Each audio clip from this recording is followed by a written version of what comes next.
जहांगीर तरीन की सरबराही में एक बड़ा डस्टबिन बनाया था ना डस्टबिन, उसके अंदर जो उठाते थे कचरा उसमें डाल देते थे।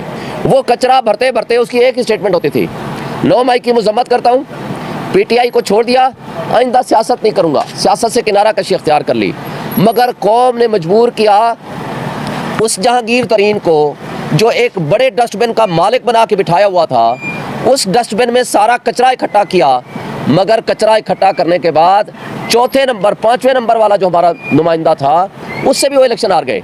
और बिलाखिर वो स्टेटमेंट जो सैकड़ों लोगों से कराई थी, उसको खुद आके देनी पड़ी, मैं सियासत से किनारा कशी करूँगा। ये है अल्लाह का निज़ाम, ये है कुदरत का निज़ाम, ये है मकाफ़ात अमल।